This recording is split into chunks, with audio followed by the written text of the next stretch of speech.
बंदी छोड़ सतगुरु रामपाल जी परमेश्वर जी की जय हो। परमपिता परमात्मा सारी सृष्टि के रचनहार, कुल मालिक, असंख्य ब्रह्मांडों के स्वामी, जगत गुरु, तीनों लोकों में प्रवेश करके सबका भरण पोषण करने वाले राजाधिराज, आत्माधार, नाथों के नाथ, देवों के देव महादेव, सर्वेश्वर महेश्वर मृत्युंजय, अजरो अमर, आदि अनादि सनातनी प्रभु, जगत पिता जगदीश्वर, श्री श्री 1008 की उपाधि के वास्तविक अधिकारी, अकाल मूर्त सौद स्वरूपी राम वासुदेव, सर्वगतम ब्रह्म, परम पूज्य, प्रथम पूज्य, परम संत, परम पुरुष, परम धनी, परम दयालु, सत्य कबीर, हक्का कबीर, अल्लाहु कबीर, अल्लाहु अकबर, बाखबर, अल्लाह ताला, जगत के तारणहार, जगत के मुक्तिदाता, जगत के जगन्नाथ, हारे के सहारे, हिंदुओं के राम, मुसलमानों के अल्लाह, सिखों के वाहिगुरु, ईसाइयों के मसीह, दया के सागर दया निधि, करुणा के सागर करुणा निधि, स्वयंभू परिभू, संकट मोचन, कष्ट हरण, मंगल करण, दुख भंजन, अविगत कबीर, निर्विकार निर्विषम परमात्मा, अलय अलेख सतगुरु, आदि अनादि सतगुरु, असली मर्यादा पुरुषोत्तम, असली राम, असली कृष्ण, असली घनश्याम, असली मुरारी, राजाओं के राजा, महाराजाओं के महाराजा, शहंशाहों के शहंशाह, सम्राटों के सम्राट, भगवानों के भगवान, अल्लाहों के अल्लाह, प्रभुओं के प्रभु, मसीहों के मसीह, सच्चे वाहिगुरु, बाबाओं के बाबा, पीरों के पीर, सेठों के सेठ, जगत सेठ, सावड़सा सेठ, सर्वगुण संपन्न, अनंत कोटि कलाओं के स्वामी, अनंत कोटि ब्रह्मांडों के नायक, योगियों में महायोगी, ध्यानियों में महाध्यानी, सिद्धों में परम सिद्ध, ज्ञानियों में तत्वज्ञानी, ब्रह्म ज्ञानी, महाज्ञानी, परम ज्ञानी, सर्वश्रेष्ठ ज्ञानी, विज्ञानी, युवा कबीर, समृद्ध कबीर, असंवाद, अमित ओझा, सच्चे रहनुमा, करीम अल्लाह, शुभान अल्लाह, दुनिया के अंतिम पैगंबर, 8 सितंबर 1951 से गांव धनाना, जिला सोनीपत, हरियाणा, भारतवर्ष की पावन भूमि पे प्रकट रियल कल की भगवान श्री नारायण साकार हरि श्री बाबा साहिब नूर अनंत परमात्मा, संत श्रोमणी सतगुरु रामपाल जी परमेश्वर जी के चरण कमल में साध संगति से जुड़े हुए देश विदेश से आप और हम सभी सत्सेवक भाई बहनों का अनंत कोटि दंडवत प्रणाम। सत्साई भाइयों और बहनों, दया परमपिता परमेश्वर जी की, सारी सृष्टि के रचनहार की, सतगुरु रामपाल जी परमेश्वर जी के विशेष आशीर्वाद से, उनकी विशेष अनुकंपा से, उन्हीं के कर कमल से लिखित पवित्र पुस्तक जीने की राह के ऊपर वीडियो बनाने की श्रृंखला जारी है। इसी श्रृंखला में आज हमारा ये 11वें नंबर का वीडियो है। प्रत्येक वीडियो में गुरुदेव भगवान के आशीर्वाद से, भगत हो चाहे जगत हो, हमें भक्ति मार्ग से संबंधित बहुत सारी बातें पता चल रही है, जिन बातों को सुनकर हमारी रुचि और अधिक अध्यात्म की ओर अग्रसर हो रही है। भाइयों और बहनों, जीने की राह यदि इंसान को, मानव शरीरधारी स्त्री या पुरुष को कोई बता सकता है तो केवल परमात्मा सतलोक से चलकर स्वयं ही सतगुरु की भूमिका करके सत्संग करते हुए बता सकते हैं। अन्यथा इस पृथ्वी पर एक जीव दूसरे जीव को जीने की राह नहीं बता सकता। जीने की राह केवल यही नहीं है, बचपन में खेले कूदे, बड़े हुए, पढ़ाई करी, उससे थोड़े बड़े हुए, शादी हुई, बच्चे हुए, उनका पालन पोषण किया, बुढ़ापा आया और फिर मर गया। नहीं, असल में जीने की राह है इस मनुष्य जन्म से भक्ति पूर्ण करके और मोक्ष प्राप्त करवाना, क्योंकि ये मनुष्य जन्म हमें सिर्फ और सिर्फ परमात्मा की सतभक्ति करके जन्म मरण के रोग से छुटकारा प्राप्त करने के लिए ही मिलता है। और यदि हमें इस मनुष्य जन्म में पूर्ण परमात्मा सतगुरु रूप में नहीं मिले, यदि हमें उनकी सतभक्ति नहीं मिली, तो हम अपने इस शरीर को बर्बाद करके फिर 184 योनियों में और नरक में महाकष्ट भोगने के लिए चले जाते हैं। आज इस पृथ्वीवासियों का सौभाग्य है कि ये कलयुग की बिचली पीढ़ी है, भक्ति युग है, परमात्मा स्वयं सतगुरु रूप में धरती पे प्रकट हैं। मौका बिल्कुल भी ना गंवाएं, किसी के कहने से ना चलें, देखा देखी में ना सोचें, ना विचार करें। अपनी आंखों से एक बार सतगुरु रामपाल जी के कर कमल से लिखित पवित्र पुस्तकों को पढ़ें, गूगल से डाउनलोड करें, विशेषकर ज्ञान गंगा और जीने की राह, तथा यूट्यूब पर सत्संग सुनिए, सृष्टि रचना सतगुरु रामपाल जी। अन्यथा भाइयों और बहनों, ये मनुष्य जीवन आपका बर्बाद है, बर्बाद। आप चाहे देश के राजा हैं या मुख्यमंत्री हैं, कुछ भी हैं, बहुत बड़े पैसे वाले हैं, व्यापारी हैं, आज आपका पूरे विश्व में नाम है, लेकिन ये शरीर छूटने के बाद में आपका ये नाम कहीं का नहीं रहेगा। आपकी ये धन संपदा आपके साथ नहीं जाएगी।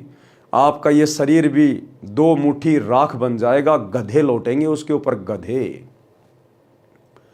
और यदि आपने बहुत ही ज़्यादा नाम कर लिया, बहुत ज़्यादा आपने कुछ कर दिया, ज़्यादा से ज़्यादा आपकी एक मूर्ति बना दी जाएगी चौराहे पे। सारा दिन आधा किलो मिट्टी फाकोगे गाड़ियों की, और साल में एक बार आपको नहला धुला के आपके ऊपर फूलों की माला डाल दी जाएगी, आपकी जयंती मना दी जाएगी। बाकी 363 दिन आपके सर के ऊपर कौवे गोबर करेंगे, बीट करेंगे, बीट। कोई आपकी मिट्टी उड़ाने भी नहीं आएगा कोई, जो आप अपना नाम करने के लिए, दुनिया के लिए ना जाने क्या क्या करके चले गए। ये दुनिया मतलबी है, स्वार्थी है, केवल अपने स्वार्थ के कारण लोगों को याद करती है। बाकी लोग बुढ़ापे में अपने माँ बाप को ठोकर मार देते हैं। आपकी चौराहे वाली मूर्ति किसी के क्या काम की। तो भाइयों और बहनों, यदि नाम भी करना है तो भक्ति मार्ग में करो। सतगुरु की शरण में आके भक्ति पर लगकर फिर दिखाओ, तुम्हारा इस जगत में भी नाम होगा। जैसे धन्ना सेठ का नाम है क्योंकि वो भगत था, मीराबाई का नाम है वो भगत थी, नरसी भगत का नाम है वो भगत था, सेव शमन का नाम है क्योंकि वो भगत थे। बाकी तो दुनिया अपने दादा परदादाओं को साल में एक बार याद करती है, जब उनके श्राद्ध आते हैं। उनको भी कोई याद नहीं करता, तुम बाहर वालों को कौन याद करेगा। इसलिए सच्चा सतगुरु धरती पे प्रकट है, आप और हमारा सौभाग्य है। तो सतगुरु रामपाल जी के सत्संग अपने मोबाइल पर, यूट्यूब पर सुनना शुरू करें और अपने जीवन को धन्य बनाएं। तो पिछले वीडियो में गुरुदेव भगवान ने हमें किस प्रकार से समझाया कि घर घर में लड़ाई झगड़ा है, घर घर में कलह है। कारण क्या है? संतों का अभाव। और यदि किसी ने किसी संत की शरण भी ग्रहण कर रखी है तो वो नकली है, वो शास्त्र विरुद्ध साधना बताने वाला संत है। उसके वचन में शक्ति नहीं है, उसकी भक्ति में वो शक्ति नहीं है जिससे आपकी घर की कलह मिट सके, आपका ये 84 लाख योनियों का कष्ट कट सके, आपके जन्म मरण का रोग समाप्त हो सके। उन शास्त्र विरुद्ध साधना बताने वाले आचार्य शंकराचार्यों के वश की बात नहीं है। जब तक सच्चे सतगुरु के सत्संग आपके घर में प्रवेश नहीं होंगे, जब तक सच्चे संत की आप शरण ग्रहण नहीं करेंगे, तब तक आपके संस्कारों में कोई बदलाव नहीं हो सकता। और इसी प्रकार से आपका घर लड़ाई झगड़े का केंद्र बना रहेगा। अकाल आकस्मिक दुर्घटनाएं होंगी आपके घर में। कभी युवा बेटा मर गया, कभी युवा बेटी मर गई, कभी एक्सीडेंट में पूरा का पूरा परिवार तबाह हो गया। वो आपके नकली आचार्य शंकराचार्य, पोप, पादरी आपको नहीं बचा पाएंगे। इसलिए सच्चे सतगुरु के सत्संग सुनना अति शीघ्र शुरू करें। तो आज हम आगे बढ़ते हैं पवित्र पुस्तक जीने की राह, पेज नंबर 80, पार्ट नंबर 11। गुरुदेव भगवान ने एक शब्द के माध्यम से हमारी आत्मा को जगाना चाहा है कि ये आत्मा रिश्ते नातों में उलझ कर बैठी है। ये मेरा जवाई, ये मेरी बेटी, ये मेरा बेटा, ये मेरी पुत्र वधू, ये मेरी सास, इन्हीं रिश्ते नातों में उलझ के बैठी है। और ना जाने कब वो सास मर जाए, कब वो दामाद मर जाए, कब वो बेटा बेटी मर जाए, एक सेकंड का भरोसा नहीं है। तो परमात्मा कहते मनुष्य जन्म प्राप्त करके सत भक्ति कर, कुछ सुकर्म कर ले। सुकर्म यही नहीं होता कुत्ते को रोटी डाल दी, गाय को रोटी डाल दी, किसी को कम्बल दे दिया, तीर्थों पे जाके घूम के आ गए। ये भी सुकर्म है, लेकिन इन सुकर्मों से हमारा अगला जन्म नहीं संवरेगा। अगला जन्म तो सच्चे सतगुरु की शरण में आके और उनके बताए अनुसार सुकर्म करने से सुधरेगा। तो क्या बताया गुरुदेव ने? नाम सुमर ले सुकर्म कर ले, कौन जाने कल की खबर नहीं पल की। कि भैया तेरे इस मनुष्य शरीर का एक सेकंड का भरोसा नहीं है, कोई गारंटी नहीं है ये कब तेरे हाथ से छूट जाए। उससे पहले पहले जिस काम को करने के लिए परमात्मा ने मनुष्य शरीर दिया है, सतगुरु की सत भक्ति कर ले। नाम सुमर ले सुकर्म कर ले, कौन जाने कल की, खबर नहीं पल की। कोडी कोडी माया जोड़ी, बात करे छल की। कोडी कोडी माया जोड़ी, बात करे छल की।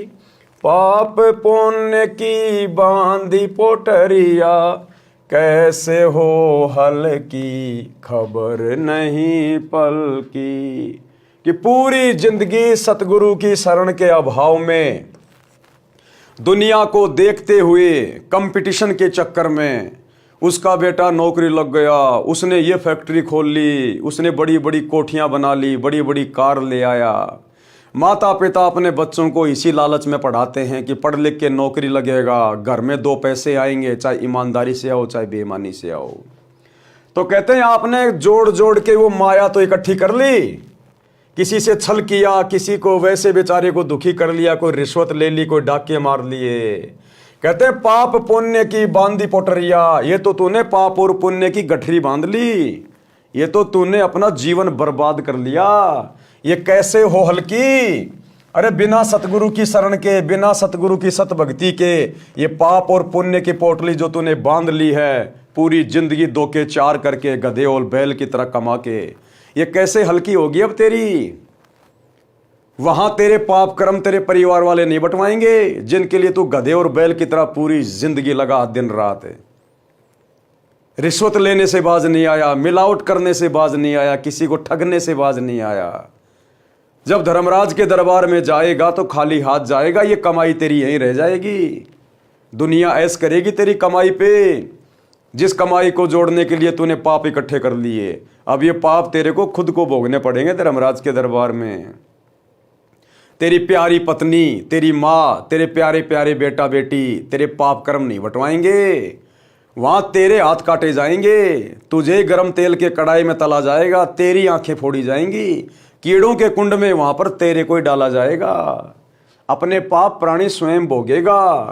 अगर सतगुरु के शरण में आ जाता, नाम दीक्षा ले लेता, सत्संग सुनना शुरू कर देता, तो सतगुरु ज्ञान देता कि बेटा ऐसी गलती मत करना, ये 2 नंबर के काम ये मनुष्य योनि के लिए नहीं है, ये तो राक्षसों का स्वभाव है, राक्षसों का, जो दूसरों को दुखी करते समय कुछ भी नहीं सोचते। आप इंसान हो, स्त्री या पुरुष, हमें यह जन्म परमात्मा की प्राप्ति के लिए मिला है, और परमात्मा की प्राप्ति होगी सुकर्म करने से, सत्कर्म करने से, दान धर्म करने से। कबीरा आप ठगाइए और न ठगिए कोई, अरे आप ठगाए सुख होत हैं, औरों को ठगे दुख होए। तो साधु संत फिर हमें ये ज्ञान देंगे, ये शिक्षा देंगे। और जब हम सच्चे गुरु की शरण में आ जाएंगे तो फिर हमारे घर में कमी किस बात की, आगे से आगे परमात्मा हमारी जरूरतों की व्यवस्था करेगा। फिर भला हमने दुनिया को ठगने की जरूरत क्या है, झूठ बोलने की जरूरत क्या, चोरी करने की, मिलावट करने की आवश्यकता क्या पड़ जाएगी, जब हमारा सतगुरुदेव भगवान हमें किसी चीज के भरोसे रहने नहीं देगा। अन्यथा संतों की खोज क्यों की जाती है, भक्ति क्यों की जाती है। अगर भक्ति करते करते भी यदि वही दुख हैं, वही संकट हैं, वही परेशानियां हैं, इंसान के विचारों में कोई बदलाव नहीं आ रहा, सुकर्म करने की प्रेरणा मन में नहीं उठ रही, इसका मतलब वो संत नकली है, वो सत्संग नकली है, उसको तुरंत त्याग देना चाहिए और तुरंत सच्चे सतगुरु की शरण में आके अपनी आत्मा का कल्याण करवाना चाहिए। एक बार सत्संग सुनना शुरू करें सतगुरु रामपाल जी के, आपके संस्कार चेंज होना शुरू हो जाएंगे। आपको 1-2 महीने बाद में स्पष्ट दिखाई देने लगेगा कि मैं तो बारूद के ढेर पे बैठा था, बारूद के ढेर पर, और सोच रहा था मैंने तो पैसे कमा लिए, दुनिया को ठग लिया। आपको आत्मग्लानि होने लगेगी कि मैंने तो कोरा पाप इकट्ठा किया, पाप, दुनिया को लूट लूट के, झूठ बोल बोल के, 2 नंबर के काम और मिलावट कर करके। और जिस दिन सतगुरु की शरण में आ जाएंगे फिर देखना, शौपन में भी आपको बेईमानी नहीं सूझेगी, शौपन में भी डरोगे रिश्वत लेते हुए, उल्टे काम करते हुए, क्योंकि ये परम संत है, इनके वचन में शक्ति है। आगे गुरुदेव क्या कहते हैं मात पिता परिवार भाई बंधु ये त्रिया मतलब की। त्रिया कौन? स्त्री। मात पिता परिवार भाई बंधु ये त्रिया मतलब की। चलती बरिया कोई न साथी या माटी जंगल की खबर नहीं पल की। कहते हैं जिस परिवार और कुटुंब के चक्कर में, जिनके पालन पोषण के ही चक्कर में तू दिन देखता ना रात गधे और बैल की तरह कमाए जा रहा है, कमाए जा रहा है, घर भरे जा रहा है। कहते अंत समय में जब तू यहां से शरीर छोड़ के जाएगा, जब तेरा शरीर मिट्टी बनेगा, तो कहते हैं चलती बरिया कोई ना साथी, तेरा कोई साथी नहीं होगा। अकेला आया था अकेला जाएगा। आत्मा का कल्याण करवाने आया था और पाप कर्मों की गठरी बांध के चल दिया बिना सतगुरु की शरण के। तो कहते हैं अंत समय में ना तो तेरे वो परिवार काम आएगा, ना बेटा बेटी, ना तेरी पत्नी, ना तेरा वो धन, कुछ तेरे काम नहीं आएगा। वही परिवार वाले तेरे को उठा के फूक फाक के आ जाएंगे, 2-4 दिन रोलेंगे धोलेंगे, फिर वो स्त्री कोई दूसरा अपना खत्म कर लेगी और वो परिवार वैसे ही चलेगा जैसे पहले चल रहा था। जिस परिवार की जिम्मेदारी लेके तू दिन रात टेंशन में रहता था, मैं मर जाऊंगा तो परिवार कैसे चलेगा, मेरे बेटा बेटी का क्या होगा। वो बेटा बेटी बड़े आनंद से रह रहे हैं, कोई दिक्कत नहीं है। दुनिया के माता पिता मरते हैं, 2-4 दिन का रोना धोना होता है, उसके बाद वो परिवार वैसे चलता है। सब अपनी अपनी किस्मत लिखवा के लाते हैं, कोई माँ बाप के भरोसे नहीं आता है। ये तो हम लोग फालतू की ठेकेदारी ले रहे, फालतू की ठेकेदारी। ठीक है, माता पिता की भी जिम्मेदारी निभानी है, बाल बच्चों का भी पोषण करना है। परमात्मा ये नहीं कहते कि माता पिता को छोड़ दो, परिवार को छोड़ दो या जिम्मेदारी ना निभाओ। नहीं, सारे काम करो, नेक नीति ईमानदारी से करो, लेकिन साथ में जो मुख्य काम था उसको क्यों भूल गया? भक्ति को। अरे मुख्य काम तो भक्ति है ना, तू भक्ति करने के लिए आया था ना इस धरती पर। ये माता पिता तो कल को गधे बनेंगे, वहां भी मिल जाएंगे। औरत कल को कुत्ते बनेंगे, वहां भी मिल जाएगी। बेटा बेटी जानवरों की योनि में मिल जाएंगे। परमात्मा कहते हैं माता पिता मिल जाएंगे 184 माही, ये सतगुरु की सेवा और भक्ति फेर मिलन की नहीं। ऐसा सतगुरु और ऐसा ज्ञान और ऐसा मोक्ष का मार्ग भाई तुझे अन्य योनियों में नहीं मिलेगा। ये तो मनुष्य जन्म में भी बड़ा दुर्लभ है, बड़ा दुर्लभ है। आपके दादा परदादा मर गए चले गए, आज वो भूत बने फिर रहे हैं जिनके आप श्राद्ध निकाल रहे हो। ये सतगुरु उनको प्राप्त नहीं हुआ। आज जो मनुष्य शरीरधारी है उनका सौभाग्य है, अपना रोग कटवा सकते हैं जन्म और मरण का। तो ये सतगुरु पशु योनि तो छोड़ दीजिए, पशु योनि में तो कोई भक्ति कर ही नहीं सकता। मनुष्य योनि में भी मिलना अति दुर्लभ है, अति दुर्लभ। लेकिन आज ये सतगुरु बेहद सुलभ है। अगर जरा सा दिमाग लगा लिया जाए, महीना 2 महीना अगर यूट्यूब पर इनके सत्संग सुन लिए जाएं, सृष्टि रचना को अच्छे से समझ लिया जाए, तो जीवन धन्य हो जाएगा, जीवन धन्य। आपका वो परिवार भी, आपके बच्चों का पालन पोषण भी परमात्मा के आशीर्वाद से इतने अच्छे तरीके से होगा, आपके आड़ोसी पड़ोसी गांव वाले देखते रह जाएंगे कि ये भाई साहब करता कुछ नहीं है और इसके घर में ठाट बाट हो रहे हैं। और पहले बैल से ज्यादा कमा रहे थे, बैल से ज्यादा, गधे से ज्यादा, और फिर भी हमारे खर्चे पूरे नहीं हो रहे थे। इसलिए दुनिया सतगुरु को ढूंढती है, लेकिन रॉन्ग नंबर लग जाता है दुनिया का। नकली सतगुरु उसे अपनी चपेट में ले लेते हैं, आत्माओं को फंसा के बैठ जाते हैं। गांव गांव में बैठे ये नकली पाखंडी आचार्य शंकराचार्य। सच्चे सतगुरु की शरण ग्रहण करनी पड़ेगी, तब देखना जीवन में आनंद, मंगल ही मंगल। तो परमात्मा कहते हैं बेटा अंत में अकेला जाएगा, वो तेरा परिवार, तेरे बेटा बेटी, तेरी जिम्मेदारियां सब यहीं धरी के धरी रह जाएंगी। 2 मुट्ठी राख बनेगी तेरे शरीर की, और फिर पाप कर्म भोगेगा ऊपर जाके। तारों बीच चंद्रमा जूं झलके, तेरी महिमा झला झलकी। तारों बीच चंद्रमा जूं झलके, तेरी महिमा झला झलकी।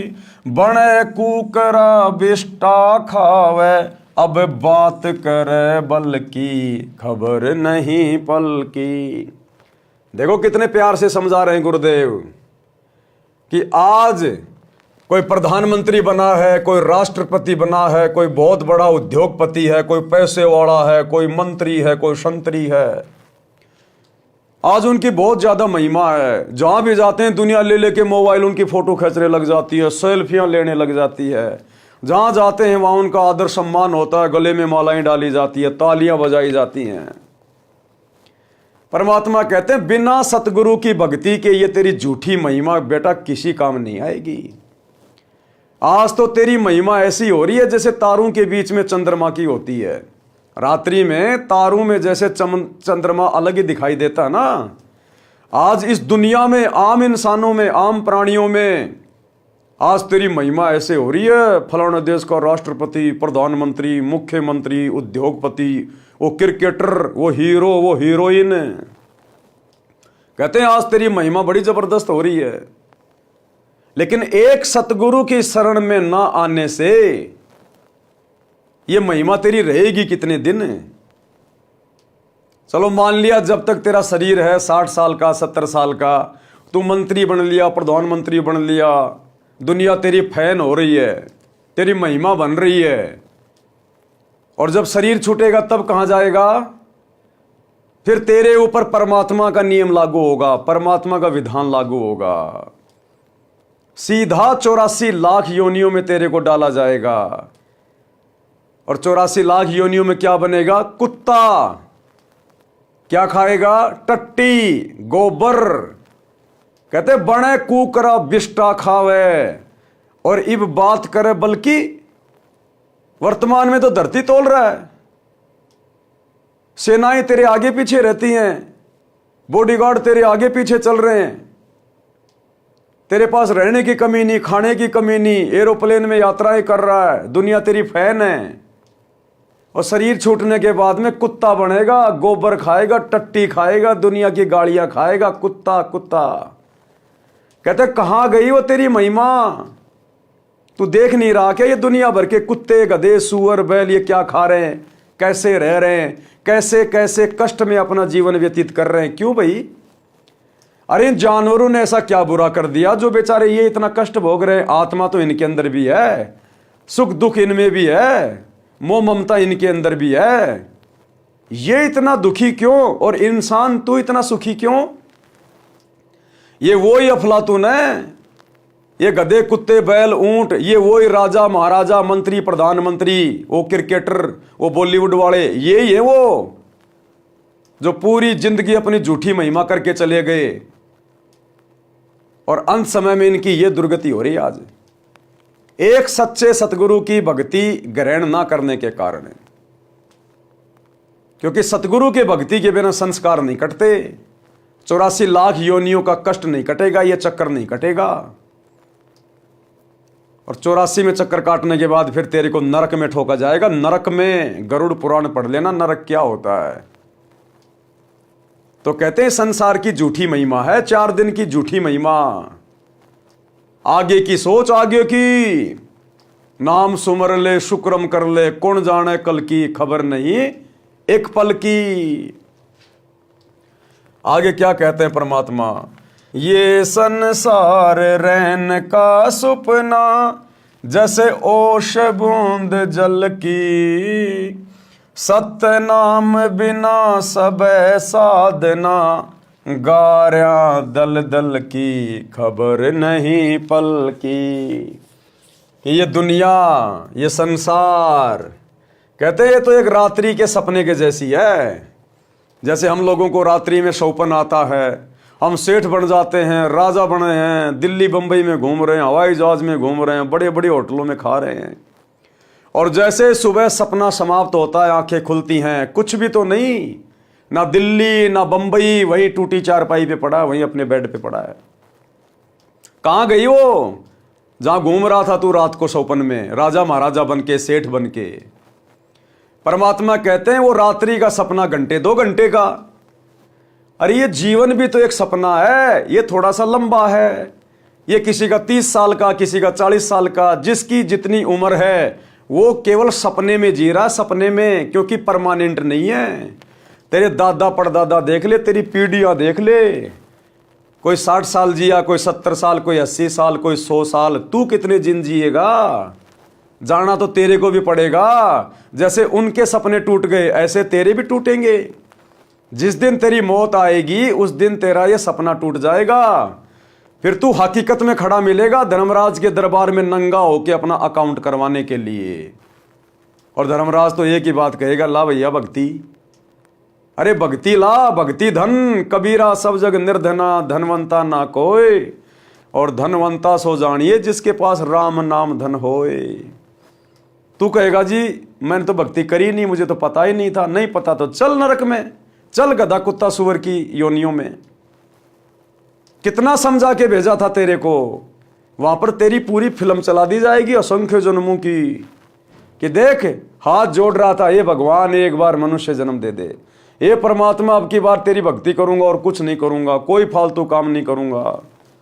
क्योंकि उस समय हमें हमारे असंख्य जन्मों का ज्ञान होता है कि हमने कितने जन्म बर्बाद कर दिए, स्त्री या पुरुष बनकर, राजा महाराजा बनकर। फिर वहां जाने के बाद कुछ नहीं बनेगी। इसलिए उस लाइन में खड़ा ना होना पड़े, वहां पर शर्मिंदगी ना हो, नरक में ना जाना पड़े, 84 में ना जाना पड़े, उसके लिए वो दयालु परमात्मा स्वयं सतगुरु बन के आता है और अपना सत ज्ञान देता है कि भाई मान जा, सुधर जा। अगर तुम लोगों को नहीं पता है तो कम से कम संतों की बातें सुन लो।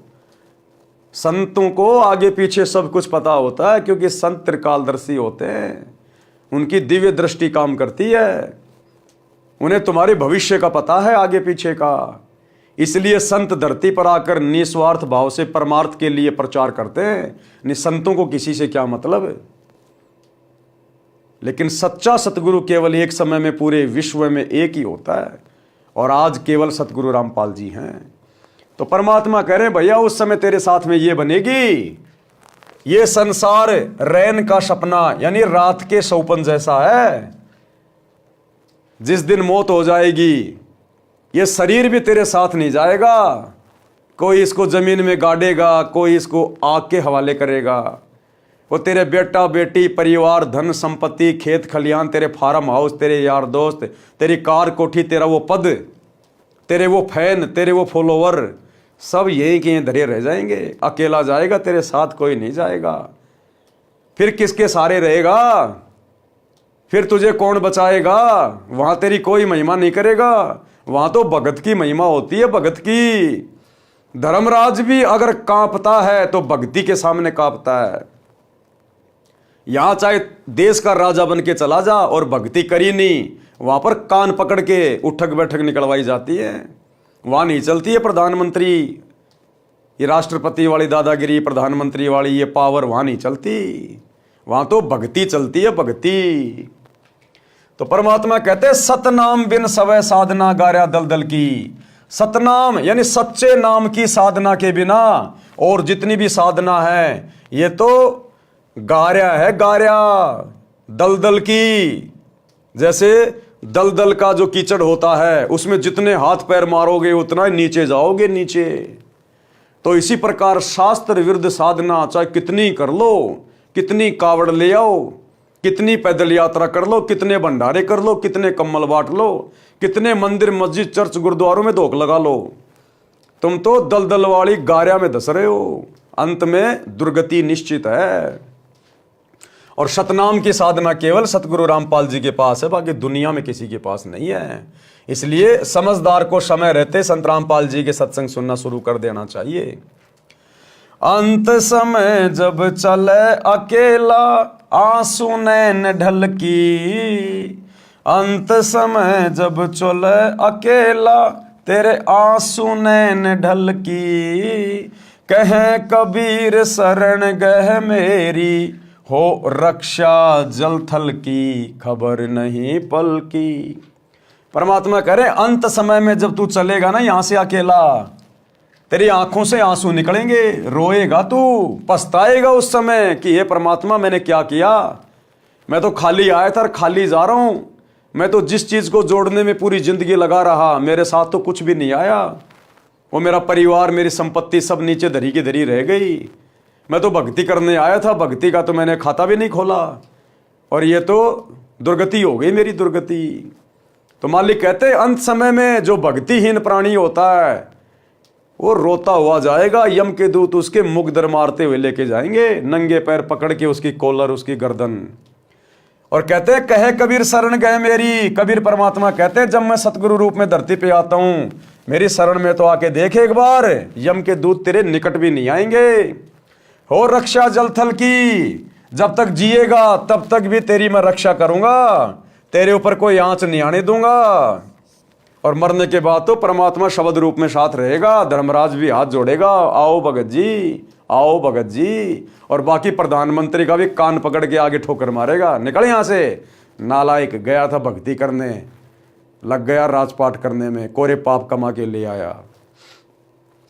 भावार्थ, परमात्मा कबीर जी ने बताया है कि हे भोले मानव, स्त्री या पुरुष, परमात्मा का नाम जाप कर, शुभ कर्म कर, पता नहीं कल यानी भविष्य में क्या दुर्घटना हो जाएगी, एक पल का भी ज्ञान नहीं है। धन का संग्रह छल कपट किए बिना हो ही नहीं सकता। गुरुदेव कह रहे हैं धन का संग्रह छल कपट किए बिना होगा ही नहीं। ये सतगुरु के वचन है, परम सत्य है। 2 नंबर के काम किए बिना, छल कपट किए बिना, मिलावट किए बिना, रिश्वत लिए बिना आपके पास में धन का संग्रह हो ही नहीं सकता, इम्पॉसिबल। जिसमें से कुछ धर्म पर भी खर्च कर देता है, इस प्रकार पाप तथा पुण्य की 2 गठरी बांध ली, ये कैसे हल्की होंगी। पाप तो नरक में और पुण्य स्वर्ग में भोगता है। माता पिता भाई पत्नी आदि आदि परिजन अपने अपने मतलब की बातें सोचते हैं, पूर्व जन्मों के कारण परिवार रूप में जुड़े, यानी परिवार में आज जो भी हमारे रिश्ते नाती हैं, आपके बेटा बेटी या माता पिता भाई बंधु, ये पिछले जन्मों के हमारे एक दूसरे के ऋण संबंध हैं। कोई अपना पूरा करने आया है, कोई लेने के लिए आया है, जिसका जितना संस्कार है उतने दिन हमारे से रिश्तों में जुड़े रहेंगे। और जब वो संस्कार पूरा हो जाएगा, अचानक से बेटा बेटी एक्सीडेंट में मर जाते हैं, जवान है, क्यों मर गए भाई, वो तो आपके थे ना, क्यों मरने दिया आपने, वो आपके नहीं थे भैया। ना जाने कितने बेटा हो लिए, कितनी बेटी हो ली, कितने माता पिता बन लिए, कितना क्या हो लिया। ये तो हमारे पिछले जन्मों के ऋण संबंध है जो हम पूरा करने आते हैं। एक बाप पूरी जिंदगी कमाता है और बेटा आवारागर्दी करता है, शराब पीता है, वो पिछले जन्म में उस बाप ने उस बेटे का खा रखा है, अब की बार वो पूरा करने आया है। वो बाप कमा कमा के दे रहा है जो पिछले जन्म में उसका लूटा था, और वो बेटा खा रहा है। एक घर में बेटा कमा रहा है, बाप शराब पी रहा है। अब वो बाप का उस बेटे ने पिछले जन्म में धन खा रखा है, इस जन्म में वो बाप बैठा बैठा खा रहा है और वो बेटा कमा कमा के दे रहा है। आपके घर में जो दामाद जी हैं, आपने जिनको अपनी बेटी दे दी, बहुत सारा दहेज भी दे दिया, गाड़ी भी दे दी, वो दामाद उस ससुर ने पिछले जन्म में उस दामाद का खा रखा है, लूट रखा उसको। इस जन्म में वो दामाद बनके, जवाई बनके वो धन भी ले गया और बेटी भी ले गया। ये केवल ऋण संबंध है, यहां कोई किसी का नहीं है। एक लेवा एक देवा दूतम, कोई किसी का पिता नहीं पुतम, ऋण संबंध जुड़े सब नाता, अंत समय सब 12 बाटा। जैसे वो संस्कार खत्म, उसी समय सब अपने अपने रास्ते निकल जाते हैं। मरने के बाद बेटा कहाँ जाएगा, बाप कहाँ जाएगा, माँ कहाँ जाएगी। भक्ति नहीं करी तो बाप बनेगा गधा, माँ बनेगी कुतिया, बेटा बनेगा शुअर, हो गया 12 बाट अंत में सब कुछ। और अगर सतगुरु की शरण में आ जाते, सत्संग सुन लेते, नाम दीक्षा ले लेते, तो सतगुरु अपने विमान में बैठा के ले जाता, विमान में बैठा के अपने सतलोक में। ना या गधा बनना, ना कुत्ता बनना, ना किसी का लेना, ना किसी का देना। और भैया मरना तो है, अमर तो कोई रहेगा नहीं, चाहे जो मर्जी हो, मरना तो है। अगर मरना है तो फिर आगे का भी क्यों ना सोच ले कि मरने के बाद आगे कहाँ जाएंगे, ठिकाना कहाँ होगा हमारा। थोड़ा उस पर भी तो विचार कर लो 2 मिनट शांति से बैठ के, कि मरना तो पड़ेगा और मरेंगे तो शरीर भी साथ नहीं जाएगा, बाकी चीजें तो जानी नहीं है। तो आगे क्या ठिकाना, मैं जाऊंगा कहां मरने के बाद? वो संत बताते हैं, सच्चा सतगुरु बताएगा, उनके सत्संग सुनने की जरूरत है। ये दुनिया केवल तुम्हें यहां का ज्ञान दे सकती है, ज्यादा धन कैसे कमाया जाएगा, 2 नंबर के काम कैसे किए जाएं, दुनिया को कैसे ठगा जाए। ये दुनिया केवल तुम्हारे को कर्म बिगाड़ने वाली बातें समझा सकती है, लेकिन संत तुम्हारे कर्म सुधारने वाली बातें बताएगा। इसलिए संतों की जरूरत पड़ती है। जिस जिसका समय पूरा हो जाएगा, संस्कार समाप्त होता जाएगा, वह तुरंत परिवार छोड़कर चला जाएगा। जैसे रेल में डिब्बा भरा होता है, जिस जिसने जहां जहां की टिकट ले रखी है वहां वहां उतर कर चले जाते हैं। ये परिवार रेल के डिब्बे की तरह है। मृत्यु के उपरांत ये शरीर मिट्टी हो जाता है, उस समय तेरा कोई परिवार का सदस्य साथी नहीं होगा। एक व्यक्ति अपनी पत्नी से बहुत प्रेम करता था। अब समझा रहे हैं परमात्मा कि परिवार में ही उलझ कर रहने वाले, अपने जीवन को बर्बाद करके जाने वाले, जरा सा ध्यान दो। एक व्यक्ति अपनी पत्नी से बहुत प्रेम करता था। वृद्ध हुआ तो उसकी मृत्यु निकट थी। उसने अपनी पत्नी से कहा कि आप मेरे साथ चलोगी? वह तुरंत मना कर गई कि ना, मैं ना मरूं तेरे साथ, तेरे तो 3 साल छोटी सूं। वृद्ध को उस दिन सदमा हो गया। उसने उससे बात करना भी बंद कर दिया। निकट आए तो मुंह मोड़ ले, बोले कुछ नहीं। 60 वर्ष के साथ में उस वृद्ध को पहली बार एहसास हुआ कि कोई किसी का नहीं है। यदि उस वृद्धा को समझ होती और वास्तविक प्रेम होता तो कहती कि मुझे भी साथ ले चलना। वृद्ध ने क्या साथ ले जाना था, वो तो मजाक कर रहा था, कोई साथ थोड़ी लेके जाना था। उसका मन खुश हो जाता, आसानी से मर जाता। समय से पूर्व वृद्धा को कौन मारता? इससे सिद्ध है कि वास्तविक प्रेम की बातें दूर की कोडी हैं। सब स्वार्थ के कारण जुड़े हैं, स्वार्थ के कारण। हे मानव, पूर्व जन्म के जप तप तथा धर्म संस्कार से वर्तमान में मंत्री, प्रधानमंत्री या उच्च अधिकारी बनकर ऐसे सुशोभित हो रहा है जैसे रात्रि में तारों के बीच में चांद की शोभा होती है। यदि सत्संग विचार नहीं सुने तो आत्मज्ञान के बिना परमात्मा की भक्ति ना करके भविष्य के जन्म में कुत्ता बनकर बिष्टा यानी गोबर टट्टी खाएगा। बड़े कुकरा खावे बिष्टा। अब तू अपने बल यानी शारीरिक शक्ति, पद की ताकत की बातें करता है, फिर पशु बनकर महान कष्ट उठाएगा।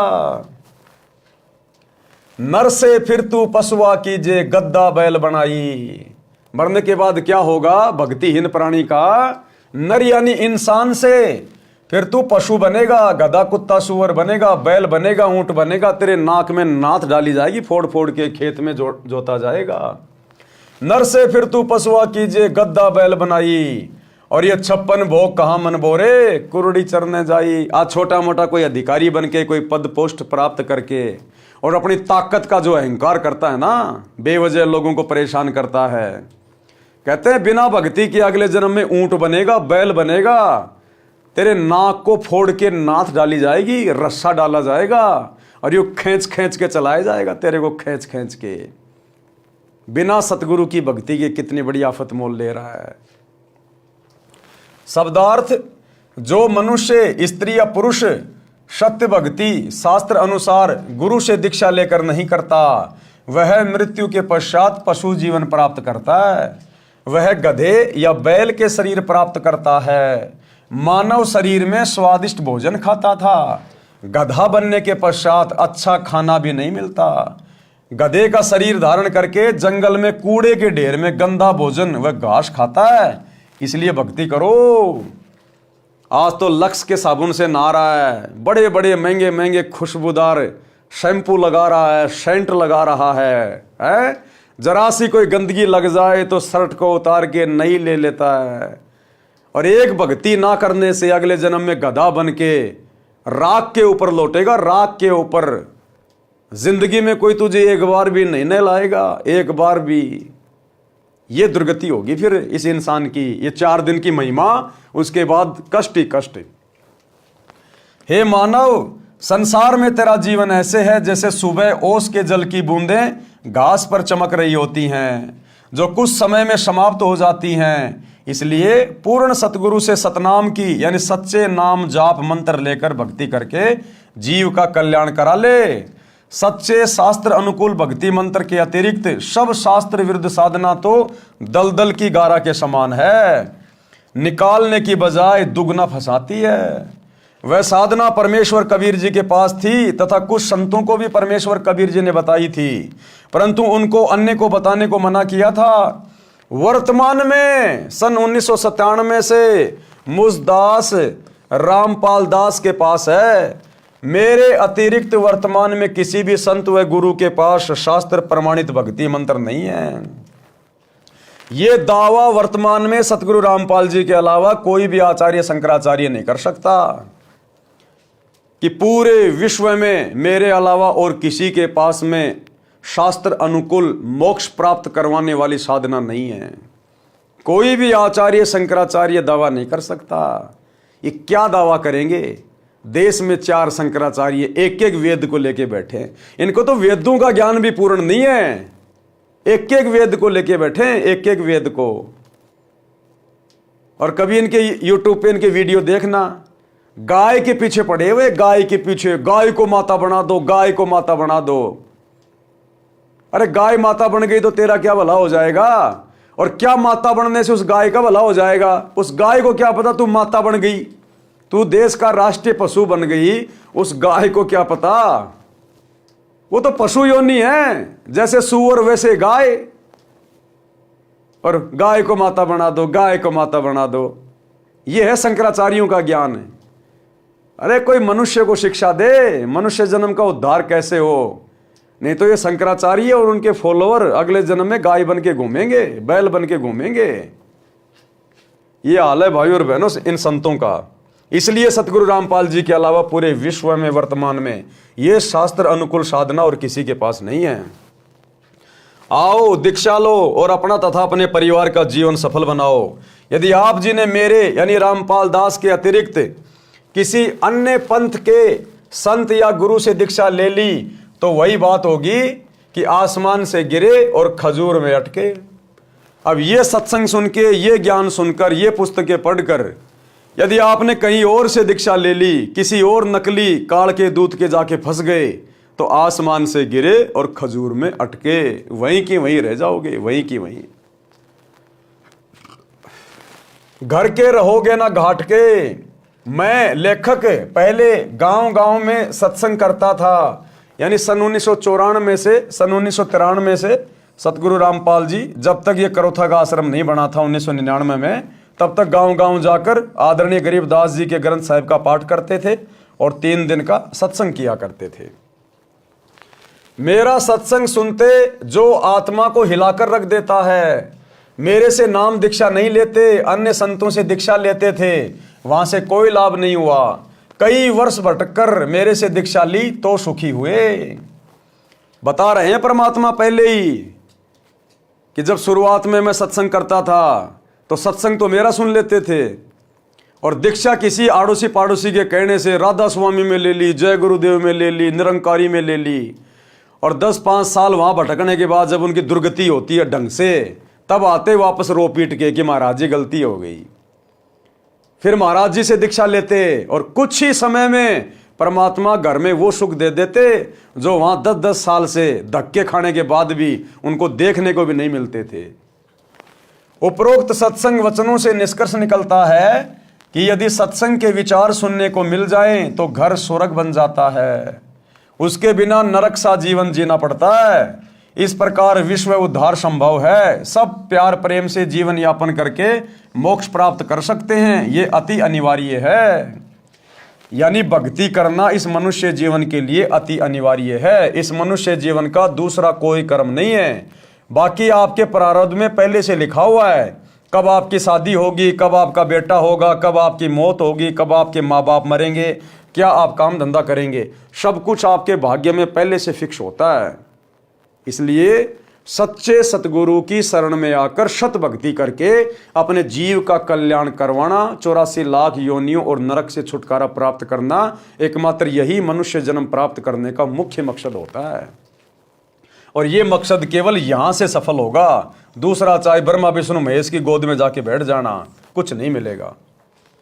वर्तमान की कुछ सत्य कथाएं, यानी सतगुरु रामपाल जी से उपदेश लेने के बाद जो परिवार पहले उजड़े पड़े थे, उनका घर नरक हुआ पड़ा था, सतगुरु की शरण में आने के बाद किस कदर वो आत्माएं उभर गई, आज उनका घर स्वर्ग समान हो चुका है। नोट निम्न कथा यहां पर तथा शेष पृष्ठ 299 पर पढ़े। भगत सुरेश दास के उजड़े परिवार को बसाया। गांव डिग्गल पाना गंजा, भगत का नाम सुरेश एलावत तथा भगतमती का नाम यशवंती। डिग्गल गांव गवाह है कि भगत सुरेश शराब, सुल्फा, तंबाकू का गढ़ा आदि था, एक नंबर का नशेड़ी था भगत सुरेश। घर की ठोर बटोर कर रखा था। बहन यशवंती यानी सुरेश की पत्नी असाध्य रोग से पीड़ित थी। 2 लड़के छोटी आयु के थे जो पिता को घर पर आते देख छुप जाते थे। घर में झगड़ा रहता था। बहन यशवंती का एक भाई हरियाणा पुलिस में डीएसपी था, जो अब सेवानिवृत्त हो चुका है। नाम है भगत राजेंद्र सिंह राठी, गांव भापड़ोदा। उसने अपनी बहन के उपचार में कोई कसर नहीं छोड़ी, क्योंकि जीजा तो दारू पीता था, एक नंबर का नशेड़ी था। तो यशवंती का जो भाई था वो हरियाणा पुलिस में डीएसपी था। उसने अपनी बहन के इलाज करवाने में कोई कसर नहीं छोड़ी, जिसका राजेंद्र नाम था। उसने अपनी बहन के उपचार में कोई कसर नहीं छोड़ी थी, परंतु व्यर्थ रही। मेरा एक भगत, गुरुदेव कह रहे हैं कि मेरा एक भगत जो हरियाणा पुलिस में नौकरी कर रहा है, वह आर्य समाज के महान प्रचारक श्री जौहरी सिंह जी का बेटा है। गांव जसराना, जिला सोनीपत।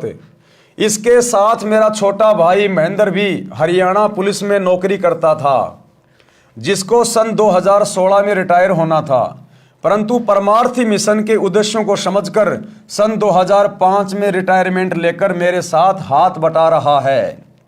मेरा भाई एसपी रोहतक का ड्राइवर था। क्या कह रहे गुरुदेव? मेरा भाई एसपी रोहतक का ड्राइवर था। भगत जयबीर मलिक डीएसपी झज्जर का ड्राइवर था। दोनों जब मिलते थे तो मेरा भाई उससे इस ज्ञान की चर्चा करता था। पहले तो आर्य समाजी होने के कारण भगत जयबीर जी बहुत दुखी हुए, अपने आचार्यों से मिले, परंतु अंत में सत्य को आंखों देखकर मान लिया कि सच्चाई यही है। कहाँ? सतगुरु रामपाल जी के पास। भक्ति अगर कहीं है तो केवल यही है। उसने सन 1994 में मेरे से दीक्षा ले ली। सन 1995 से 1996 तक भगत राजेंद्र सिंह राठी झज्जर में कार्यरत थे तथा जयबीर जी उनके ड्राइवर थे। भगत राजेंद्र जी का एक भाई पुलिस में नौकरी करता था। बहन यशवंती वाली बीमारी उसको भी थी, जिस कारण से सन 1995 में उसकी मृत्यु हो गई थी। ड्राइवर के नाते भगत जयबीर जी भी डीएसपी के साथ उनके घर गए। सब हालात का ज्ञान हुआ। वापस आने पर एक दिन जयबीर जी ने डीएसपी साहब से निवेदन किया कि आप अपने परिवार को बचाना चाहते हो तो संत रामपाल जी से दीक्षा ले लो।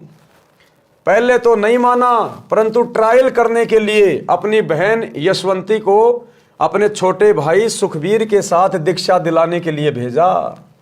ये दास रामपाल दास सिंचाई विभाग में जूनियर इंजीनियर जेई के पद पर कार्यरत था। गुरुजी के आदेश से दीक्षा देने लगा तथा प्रचार करने लगा। मिशन के उद्देश्य से परिचित होकर जनहित तथा जगहित में सन 1995 में नौकरी से त्यागपत्र देकर प्रचार प्रसार में लग गया। यानी गुरुदेव भगवान ने सन 1995 में अपनी जेई की नौकरी से त्यागपत्र दे दिया इस परमार्थ के लिए। त्यागपत्र हरियाणा सरकार द्वारा स्वीकृत है। गांव गांव में संत गरीबदास जी महाराज की वाणी का अखंड पाठ करता था, सत्संग करता था। 3 दिन यह अनुष्ठान चलता था। ज्ञान समझाकर बुराई छुड़वाकर दीक्षा देता था, जिस कारण उपदेशी को आश्चर्यजनक लाभ होता था। इसी क्रम में एक दिन सन 1996 में गांव पंजाब खोड़ दिल्ली में भगत जगदीश जी के घर पाठ चल रहा था। भगत जगदीश भी प्रथम श्रेणी का शराबी उत्पाती शराब पीता था तथा डीटीसी दिल्ली में नौकरी करता है। उसकी पत्नी की लाइलाज बीमारी भी मुझदास से दीक्षा लेने के पश्चात ठीक हो गई थी। कर्ता परमात्मा है, उसकी शक्ति संत के माध्यम से आती है। जैसे तार द्वारा बिजली आती है, तार बिजली नहीं है, इसी प्रकार संत परमात्मा भले ही नहीं है परंतु तार अवश्य होता है। उस समय बहन यशवंती की जीभ काम करना बंद कर गई थी। उस राजेंद्र की बहन थी यशवंती, उसकी जीभ भी बिल्कुल काम करना बंद कर गई थी। उसको बोले हुए कई दिन हो गए थे। वह गूंगी हो चुकी थी। सुखवीर जी अपनी बहन को साथ लेकर शाम के समय भगत जगदीश जी के घर आए।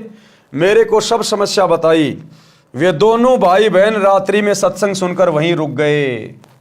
बहन यशवंती को नाम दिया, प्रसाद खिलाया। सुबह उठकर वह अपने भाई से बोली, भाई मैं बोलने लग गई हूं। वो यशवंती जो भयंकर बीमारी से पीड़ित थी, उसके भाई राजेंद्र ने, डीएसपी ने दुनिया भर का पैसा लगा दिया लेकिन ठीक नहीं हुई। अंत में उसकी जुबान भी काम करना बंद कर गई, गूंगी हो गई। और जिस दिन सतगुरु रामपाल जी से रात्रि के समय नाम लिया, प्रसाद खाया और जाकर सो गई, सुबह उठी तो अपने भाई से बोली, भाई मैं तो बोलने लग गई, मैं तो स्वस्थ हो गई, मैं ठीक हो गई हूं। यह चमत्कार देखकर दोनों भाई बहन उपस्थित व्यक्तियों जो सत्संग सुनने और भोग लगाने के समय पहुंचे थे, सबको बता रहे थे कि कमाल हो गया। उसके पश्चात डीएसपी साहब ने तथा सर्व परिवार तथा रिश्तेदारों ने दीक्षा ली। आज सब सकुशल हैं, भक्ति कर रहे हैं। भगत सुरेश प्रथम श्रेणी का शराबी था, जिसके घर पे पाठ चल रहा था, सत्संग चल रहा था। अपनी पत्नी को ठीक हुआ देखकर सत्संग में आने लगा। शराब तथा सर्व नशा त्याग कर नाम लेकर सुधर गया। उस समय तक कोई आश्रम नहीं बनाया था, गांव गांव में प्रचार किया जाता था। अब बहन यशवंती के परिवार की पूरे डिग्गल गांव में मिसाल है। सुरेश चौधरी भगत बन गया, जो एक नंबर का शराबी था। सारी बुराई त्याग दी। दोनों लड़के दिल्ली पुलिस में एक ही दिन सिपाही भर्ती हो गए, केवल सतगुरु के आशीर्वाद से। अन्यथा वो परिवार नरक बन गया था, नरक। उस यशवंती की तो अकाल मृत्यु होनी थी और वो थोड़े दिनों बाद में शराब पी पी के मरना था। और दोनों बच्चे उसके भीख मांग मांग के खाने थे, भीख मांग मांग के। उस परिवार की ये हालत होनी थी। लेकिन सतगुरु की शरण में आने से, सत्संग सुनने से आज वो परिवार आबाद हो गया, आबाद। दोनों लड़के दिल्ली पुलिस में एक ही दिन सिपाही भर्ती हो गए। लोगों को लगा होगा कि पैसे देकर भर्ती कराए होंगे, परंतु ये सत्य है कि एक पैसा भी किसी को नहीं दिया। आप स्वयं जांच कर सकते हैं। दोनों लड़कों के विवाह में 1 रुपया से अधिक कुछ नहीं लिया। ये भी जांच का विषय है। ऐसे ऐसे अनेकों उदाहरण हैं। ये कहानी बताने का मेरा उद्देश्य ये है कि जैसे गीता अध्याय 16 श्लोक 23 और 24 में कहा है कि शास्त्र विधि को त्याग कर मनमाना आचरण करने वाले को तो कोई लाभ परमात्मा से नहीं मिलता। और सतगुरु रामपाल जी के अलावा धरती पर जितने भी शंकराचार्य, आचार्य, मंडलेश्वर, गिरी, पुरी, नागा, ओगड़, वैष्णव, शैर, जितने भी ये पंथ वाले हैं, जितने भी ये साधु संत महात्मा हैं, श्री राम कथा कहने वाले, श्री कृष्ण लीला कहने वाले, रामायण का पाठ करने वाले, यानी एक सतगुरु रामपाल जी को छोड़कर आज धरती पर कोई संत या सतगुरु या गुरु कहलाने का अधिकारी नहीं है। उनके पास में शास्त्रों के अनुसार साधना नहीं है। वे मनमुखी भक्ति कर रहे हैं और तुम लोगों से करवा रहे हैं, और अंत में तुम सबका जीवन नरक बना के छोड़ देंगे, नरक बना के। आज घर घर में भक्ति हो रही है और घर घर में दुख है, कष्ट हैं, अकाल मृत्यु है, लड़ाई झगड़ा है। क्या खाक काम आ रही हो भक्ति? अरे वो देवी देवता जिनकी भक्ति कर रहे हैं, कौन से दिन काम आएंगे फिर? तो भाई और बहनों, सच्चे सतगुरु की शरण में आने से ही बात बनेगी, अन्यथा धरती पर भक्ति नहीं है। शास्त्रोक्त भक्ति करने से परमात्मा की शक्ति से सर्व असंभव कार्य भी सिद्ध हो जाते हैं, मोक्ष भी मिलता है। ऋग्वेद मंडल 10 सूक्त 161 मंत्र 2 में भी प्रमाण है कि परमात्मा की भक्ति करने वाले का असाध्य रोग भी नष्ट हो जाता है। परमात्मा की भक्ति करने वाले का असाध्य रोग भी, यानी जिस रोग का कहीं कोई इलाज ना हो, डॉक्टर हाथ खड़े कर लें, वो रोग भी सच्चे सतगुरु की भक्ति शुरू करने से समाप्त हो जाता है। आपने हॉस्पिटलों के भी चक्कर काटने की जरूरत नहीं है। अब इतना सब कुछ बिल्कुल निःशुल्क, फ्री, मुफ्त।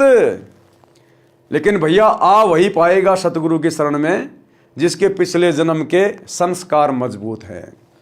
परमात्मा कहते हैं सकल पदार्थ है जगमाही, कर्महीन नर पावत नाही। जो कर्महीन होगा वो सतगुरु के विषय में चाहे उसको कितना समझा दो, उसके कान पर जू भी नहीं रेंगेगी। वो तो इसी प्रकार से अपना जीवन बर्बाद करके जाएगा और अपने परिवार का भी।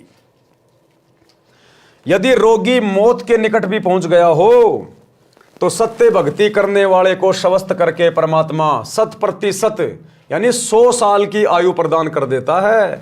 यानी भक्त पूरी आयु जीवित रहता है। जैसे पहले बिजली का विस्तार नहीं हुआ था तो आटा हाथ से चलने वाली चक्की से माता बहनें पीसा करती थी। पुरुष हाथ से, दरात से पशुओं का चारा यानी शानी काटा करते थे। फिर हाथ से चलाने वाली मशीन गंडासे का आविष्कार हुआ, वह भी कठिन कार्य था। वर्तमान में बिजली की शक्ति से आटा चक्की चलती है, गंडासे यानी शानी काटने की मशीनें चलती हैं। असंभव कार्य हो रहा है, शीघ्र तथा सुगम हो रहा है। बिजली का विधिवत कनेक्शन लेना होता है, बिजली की मर्यादा का पालन करना होता है, अन्यथा सुखदायी बिजली विनाश का कारण बन जाती है। जिस प्रकार आपने घर में बिजली का कनेक्शन ले लिया, अब बिजली का कनेक्शन लेने के बाद आपके सारे काम आसान हो जाएंगे। आटा भी मशीन पीसेगी, पशुओं का चारा भी मशीन काटेगी, जूस भी मिक्सी बनाएगी, घर में लाइट आएगी, गर्मी में कूलर पंखे चलेंगे। कितना आसान हो गया, जिंदगी कितनी सुगम हो गई। लेकिन वो बिजली का कनेक्शन तो ले लिया, अब आपने बिजली की जो मर्यादा है उनका भी ध्यान रखना पड़ेगा। अगर आपने कटे फटे या नंगे तार को हाथ लगा दिया तो उठा के फेंक देगी, घर में मौत भी हो जाएगी। ठीक इसी प्रकार आपने सतगुरु का ज्ञान समझकर सतगुरु से नाम दीक्षा तो ले ली, लेकिन अब आपने उनकी मर्यादाएं भी निभानी पड़ेंगी। जो जो मर्यादा सतगुरु हमें बताएंगे कि आपने क्या भक्ति करनी है, क्या नहीं करनी है, क्या क्या आपने धर्म कर्म करने हैं और क्या क्या सावधानियां रखनी हैं, ताकि आपका नाम खंड ना हो जाए, मर्यादा टूट ना जाए। अगर मर्यादा तोड़ोगे तो सतगुरु की भक्ति से फिर कोई लाभ नहीं होगा। कनेक्शन ले लिया और आपने अपनी लाइन को खराब कर दिया किसी कारण से, तो घर में फिर बिजली नहीं आएगी, सारी सुविधा बंद हो जाएंगी। तो भक्ति लेने के बाद में मर्यादा बहुत जरूरी है, कंपलसरी है। इसी प्रकार परमात्मा का कनेक्शन लेना पड़ता है, यानी सच्चे सतगुरु से नाम उपदेश लेकर अपना जो कनेक्शन है वो भक्ति से जोड़ना पड़ेगा। इसी प्रकार परमात्मा का कनेक्शन लेना पड़ता है और परमात्मा की मर्यादाओं का पालन करना होता है, तब सर्व सुख तथा मोक्ष परमात्मा देता है।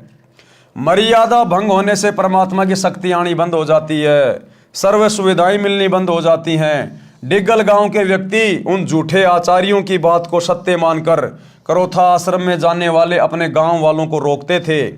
तो भगत सुरेश जी तथा बहन यशवंती जी हाथ जोड़कर गांव के उन व्यक्तियों से कहते थे कि गामराम मारो चाहे छोड़ो, हम आश्रम में जाना बंद नहीं करेंगे। हमारा तो घर वहीं से बसा है, नहीं तो हम आज उजड़ गए होते। परमात्मा ने उनकी सच्ची भक्ति का फल भी ऐसे ही दे रखा है। सत्संग न सुनने से सर्वनाश हुआ। अब एक तो आपने कथा सुन ली कि सत्संग सुनने से, सच्चे गुरु की शरण में आने से किस प्रकार उजड़ा हुआ घर भी आबाद हो गया, और सत्संग ना सुनने से, सतगुरु की शरण में ना आने से कैसे आबाद परिवार भी बर्बाद हो जाते हैं। कबीर राम नाम कड़वा लागे और मीठे लागे दाम, भाई दुविधा में दोनों गए या माया मिली ना राम। शब्दार्थ, सत्संग न सुनने वाले मानव स्त्री पुरुष को परमात्मा के विधान का ज्ञान नहीं होता, जिस कारण से उनको परमात्मा के विषय में चर्चा भी अच्छी नहीं लगती है। धन संग्रह करना अच्छा लगता है, जिस कारण से उनको दोनों से हाथ धोने पड़ते हैं। यानी उसे न तो परमात्मा मिलता है और न ही मृत्यु के पश्चात धन भी यहीं रह गया, उसके दोनों ही हाथ से निकल गए। पंजाब प्रांत में मेरे यानी रामपाल दास के पूज्य गुरुदेव जी का आश्रम तलवंडी भाई की नामक कस्बे में है। उनके सतलोक चले जाने के पश्चात उनका दास रामपाल दास महीने के दूसरे रविवार को सत्संग करने जाता था। मेरे गुरुदेव जी के कुछ शिष्य तलवंडी भाई की कस्बे के सेठ भी हैं। उनका रिश्तेदार शुक्रवार को एक वृद्धा की मौत पर शोक व्यक्त करने सहपरिवार आया था। वह शनिवार 2 बजे बाद दोपहर को अपने घर चंडीगढ़ जाने लगा तो सत्संगी रिश्तेदारों ने उनसे कहा कि आज और रुक जाओ, कल सुबह 8-10 बजे सत्संग होगा, आप सत्संग सुनकर प्रसाद लेकर जाना। यानी जहां गुरुदेव सत्संग करने जा रहे थे तो वहां पर उनका कोई रिश्तेदार आया हुआ था जिनके घर पे सत्संग था। पैसे वाला था, बड़ी पार्टी थी, बिजनेस करता था, मारुति गाड़ी में सहपरिवार आया हुआ था। उनके घर में कोई मौत हो गई थी, इसलिए शोक व्यक्त करने आया था। तो जब वो जाने लगा तो भक्तों ने कहा जी आज और रुक जाओ, 10-11 बजे गुरु जी का सत्संग है, 2-3 घंटे सत्संग होगा, सुन के आराम से चले जाना आप जी। लेकिन उसको तो भैया पैसे की चिंता हो रही थी कि मेरी पार्टी आई हुई है, उसको मैंने होटल में ठहराना है, उसके लिए मैंने बहुत ज़्यादा बंदोबस्त करने हैं, मेरा उसके साथ में एग्रीमेंट होना है, मैंने 5 लाख रुपए उससे कमाने हैं। अब 1995 में 1998 में 5 लाख रुपए भाई साहब आज के 15-20 लाख रुपए के बराबर थे। तो वो नहीं माना और सहपरिवार बिना सत्संग सुने चल दिया। रिश्तेदार ने कहा कि कल रविवार को एक पार्टी आएगी, 2 बजे उनसे मेरा अनुबंध होना है, यानी एग्रीमेंट है, जिसमें मुझे 5 लाख रुपए का लाभ होगा। यह घटना सन 1998 की है। सत्संगियों ने आग्रह किया कि आप रविवार को 11 बजे सुबह चलोगे तो भी आप समय पर पहुंच सकते हो, फोन करके उन्हें सूचित कर देंगे कि वे कुछ देर से आ जाएंगे। परंतु वह नहीं माना क्योंकि उसको तो पैसे दिखाई दे रहे थे 5 लाख। उसके परिवार में कुल 4 सदस्य थे, पत्नी तथा बेटा बेटी। चारों अपनी मारुति कार में सवार होकर चंडीगढ़ के लिए शनिवार को रवाना हो गए। चंडीगढ़ से कुछ पहले अंबाला शहर के पास एक बजरी का भरा ट्रक खराब हालत में खड़ा था। उसके पिछले टायर निकाल रखे थे, जैक लगा रखा था। माया के लोभी को केवल 5 लाख का ही लाभ नजर आ रहा था। यानी वही बातें सोचता हुआ गाड़ी चला रहा था, पार्टी आएगी, एग्रीमेंट करूंगा, उस बिजनेस में मुझे 5 लाख रुपए मिलेंगे, 5 लाख से फिर ये करूंगा वो करूंगा। कार पूरी गति से चला रहा था। कार उस बजरी के भरे ट्रक के नीचे घुस गई, जैक हट गया, पूरा परिवार कुचल गया। बड़े दुख के साथ कहना पड़ रहा है कि यदि सत्संग सुनने के लिए रुक जाता तो ये नाश नहीं होता। माया के बिना तो काम चल जाता, परंतु काया के बिना यानी शरीर के बिना नहीं चलता, क्योंकि शरीर है तो परमात्मा की भक्ति करके आत्म कल्याण कराया जा सकता है। परमेश्वर कबीर जी ने सतर्क किया है कि कबीर राम नाम कड़वा लागे और मीठे लागे दाम, दुविधा में दोनों गए माया मिली ना राम। अब उसको सत्संग तो लग रहा था कड़वा और 5 लाख रुपए लग रहे थे मीठे। ये राम नाम कड़वा लागे और मीठे लागे दाम, और दुविधा में दोनों गए माया मिली ना राम। अब मर गया, पूरे परिवार को ले मरा, हो गया पूरा घर बर्बाद, मर गए सारे के सारे। वो एग्रीमेंट वहीं धरा का धरा रह गया, ना वो पैसा साथ गया और शरीर भी उसका भी सत्यानाश कर दिया, जिस शरीर से भक्ति करके मोक्ष प्राप्त कर सकता था। इसलिए भाइयों और बहनों, संतों की शरण अति आवश्यक है। कहते संत शरण में आने से आई टले बला, और जय मस्तक में सूली हो कांटे में टल जा। अगर वो सत्संग सुनने के लिए रुक जाता तो वो बला संत टाल देता। संत इसीलिए तो प्रयास करता है अपने भक्तों में प्रेरणा करके। वो भगत उसको क्यों रोक रहे थे? गुरुजी की प्रेरणा से, क्योंकि गुरुजी को तो पता था ना आगे का क्या होने वाला और क्या नहीं होने वाला। लेकिन भैया वो नहीं माना तो अपनी दुर्गति करवा बैठा। शब्दार्थ, सत्संग ना सुनने वाले मानव स्त्री पुरुष को परमात्मा के विधान का ज्ञान नहीं होता, जिस कारण से उसको परमात्मा के विषय में चर्चा भी अच्छी नहीं लगती। धन संग्रह करना अच्छा लगता है, जिस कारण से उसको दोनों से हाथ धोने पड़ते हैं। यानी उसे न तो परमात्मा मिलता है और मृत्यु के पश्चात धन भी यहीं रह गया। उसके दोनों ही हाथ से निकल गए। इसलिए भाई और बहनों, सत्संग की ओर रुचि करो, आत्म कल्याण कराओ और जीवन की राह को आसान बनाओ। और ये जीवन की राह आसान वर्तमान में केवल एकमात्र सच्चे संत सतगुरु रामपाल जी की सत भक्ति से होगा। दूसरा धरती पे कोई सेंटर नहीं। और सत्संग में जाने से बड़ी आपत्ति टल जाती है। कबीर संत शरण में आने से आई टले बला, जय भाग्य में सूली हो, यानी मौत भी हो, कहते हैं कांटे में टल जा। भावार्थ, समर्थ कबीर परमेश्वर के कृपा पात्र सच्चे गुरु सतगुरु से दीक्षा लेने वाले भगत या भगतमती की परमात्मा रक्षा करता है। यदि पूर्व जन्म के पाप के कारण साधक को मौत की सजा सूली यंत्र के द्वारा मिलनी भाग्य में लिखी हो, जो अत्यधिक पीड़ादायक होती है। पहले के टाइम में राजा महाराजा सूली की सजा तोड़ा करते थे। एक 5 या 6 फुट का भालेनुमा ऊपर से पहना एक लकड़ी होती थी, उसको जमीन में गाड़ दिया जाता था। और जिस व्यक्ति को सूली की सजा सुनाई जाती थी उसको अच्छे से बांध के ऊपर उसके एक वो चकड़ा लगा दिया जाता था और उस व्यक्ति को गुदा द्वार से बैठा दिया जाता था ऊपर। उसकी गुदा से वो भाला अंदर जाता था शरीर में, धीरे धीरे धीरे धीरे, और खोपड़ी से निकलता था। इतनी कष्टदायक पीड़ादायक मौत दी जाती थी, उसको कहते थे सूली तोड़ना। तो परमात्मा कहते हैं अगर आपके भाग्य में वो सूली से सजा तोड़ना भी लिखी है और यदि आप सच्चे सतगुरु की शरण में आ जाते हैं तो गुरुदेव भगवान कहते हैं वो कांटे में टल जाती है। यानी महीने 2 महीने की जेल में काट देगा परमात्मा। अगर गर्दन कटनी हो तो आपके हाथ की उंगली कट के रह जाएगी। संत आपका इतना बचाव कर देते हैं और आपके शरीर को भक्ति के लिए सुरक्षित रख देते हैं। तो परमात्मा उस भगत के उस मृत्यु दंड को समाप्त करके कुछ छोटा मोटा दंड, जैसे पैर में कांटा लगना, इतना देकर टाल देता है। भयंकर दंड को नाम मात्र के दंड में बदल देता है, जो बहुत बड़ी बला यानी परेशानी थी। एक गांव में संत का आश्रम था। अब देखो कैसे एक कथा के माध्यम से गुरुदेव भगवान हमें समझा रहे हैं कि किस प्रकार से परम संत की शरण में आने के बाद सूली जैसी सजा भी एक कांटे में टल जाती है, हल्के में परेशानियां कट जाती हैं। एक गांव में संत का आश्रम था जो गांव से लगभग 2 किलोमीटर दूर बना था। उस गांव के कई परिवार संत जी के शिष्य थे। संत जी वर्ष में केवल 2 बार उस आश्रम में आते थे। उसके साथ कुछ स्थायी शिष्य भी आते थे।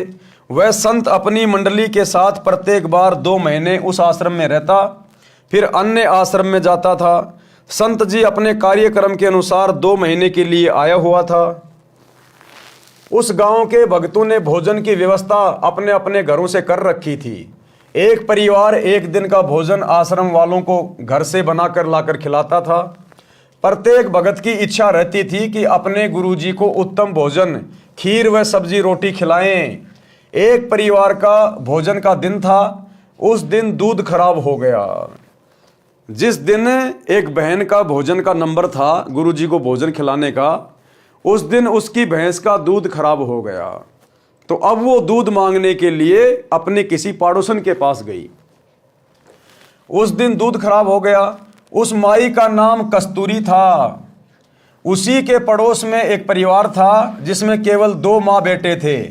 कारण यह था कि उस बहन रामो के पति की मृत्यु असमय हो गई जब लड़का 2 वर्ष का था। उस बहन ने एक घटना देखी थी कि उसके परिवार में दूसरे दादसरे की संतान में एक बहू विधवा हो गई थी। एक पुत्र 3 वर्ष का था। उसने अपने देवर से शादी कर ली।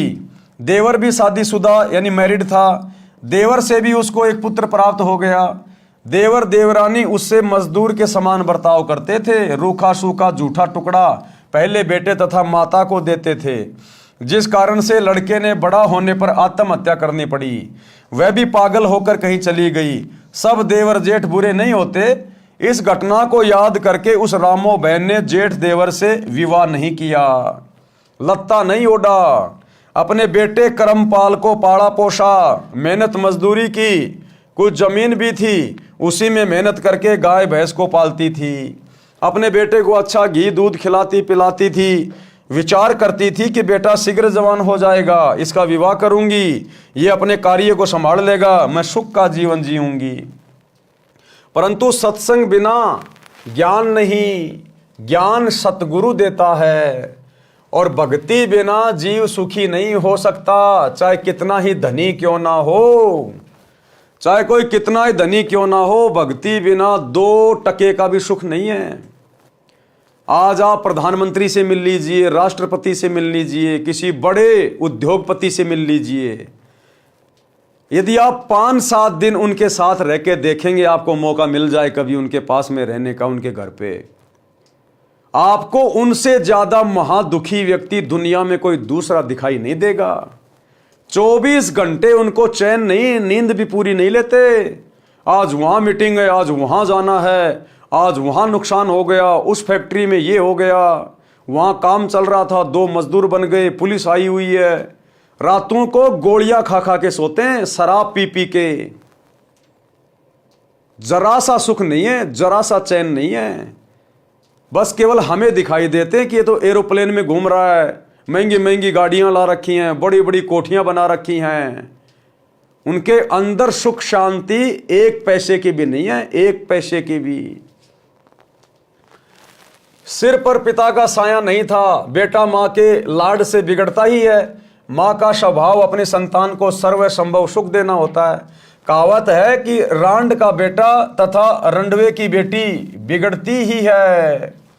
कारण यह है कि पिता कार्यवश बेटी की गतिविधि पर ध्यान नहीं रख पाता, माँ बेटे की गतिविधि पर ध्यान नहीं दे पाती। बेटी को तो अपने साथ रखती है, जिस कारण से करमपाल नशा करने लग गया। अब ये कहानी परमात्मा उस औरत की बता रहे हैं जिस औरत का उस दिन दूध खराब हो गया था, और उसके पड़ोस में जो औरत थी रामो और उसका बेटा करमपाल, ये उनकी कथा परमात्मा बता रहे हैं। माता से झगड़ा करके रुपए या बाजरा जवार चना ले जाता, उसे बेचकर नशा करता। और रामो का बेटा जो करमपाल था, जिसका पिता बचपन में मर चुका था, अब माँ के लाड़ प्यार से वो इतना बिगड़ गया, वो नशा करने लग गया। माँ पैसे नहीं देती तो घर से अनाज वगैरह चोरी करके दुकान पे बेच के और शराब पीने लग जाता। माँ सारा दिन रोती रहती थी कि सोचा क्या था, ये कैसी कर्म गति, आगे से आगे सब उल्टा हो रहा है। जिस चिंता के कारण दुबली पतली हो गई थी। भगतमती कस्तूरी अपनी पड़ोसन रामो यानी राम प्यारी के घर गई। पहले कुशल मंगल की औपचारिकता करते हुए पूछा कि बेटा क्या कर रहा है, कैसे हो माँ बेटा। ये बात सुनकर बहन रामो रोने लगी और बोली कि बहन कैसे भी नहीं है, लड़का बिगड़ गया है, नशा करता है, कहना नहीं मानता है, झगड़ा करता है, गाली गलौज पर उतर आता है। आपको तो पता है परिवार तथा गांव वालों ने मेरे ऊपर कितना दबाव डाला था। जेठ का लत्ता ओढ़ ले पति के बड़े भाई से पुनः विवाह करने के लिए। मैंने राजवंती की घटना से डरकर जेठ से विवाह नहीं किया। अपने बेटे को सुखी देखने के लिए आज इसने उससे भी अधिक दुख दे दिया। मन करता है कि कहीं चली जाऊं या आत्महत्या कर लूं। भगतमती कस्तूरी ने कहा कि बहन गलत बात नहीं सोचा करते, बड़ा होकर सुधर जाएगा। आप मर गई तो तेरे को पता है चाचे ताऊ सारी जमीन हड़प लेंगे, लड़के को अधिक नशा कराकर मार डालेंगे।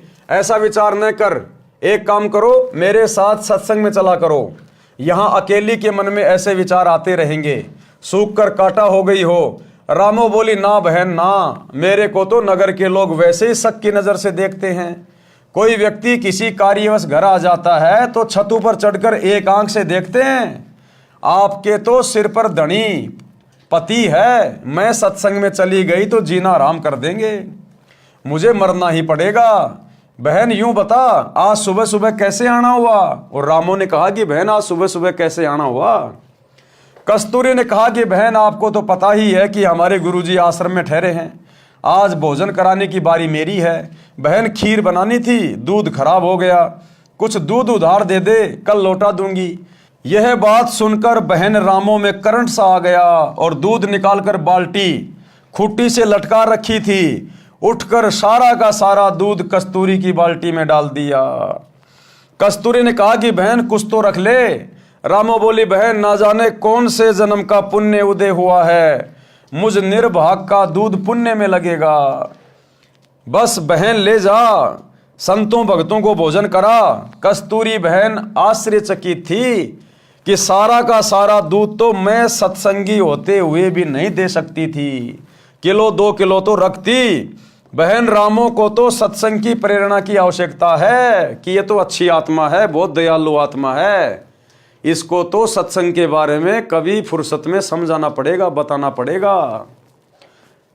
उस दिन तो कस्तूरी को समय नहीं मिला। अगले दिन के 11-12 बजे रामो के घर गई। गांव में 12 से 2 तक दिन का समय महिलाओं को बातें करने का मिल जाता है। 2 घंटे तक सत्संग की बातें जो गुरुजी से सुनी थी सारी बताई, परंतु लोकलाज के कारण रामो मानने को तैयार नहीं थी। बहन कस्तूरी ने बताया कि हे बहन, आपने मीराबाई का नाम सुना है? रामो बोली कि हाँ, श्री कृष्ण जी की भगतनी थी। कस्तूरी बोली कि वह मंदिर में जाती थी, ठाकुर परिवार में जन्म था, महिलाओं को घर से बाहर जाने पर प्रतिबंध था। परंतु मीराबाई ने किसी की परवाह नहीं की। फिर उसका विवाह राजा से हो गया।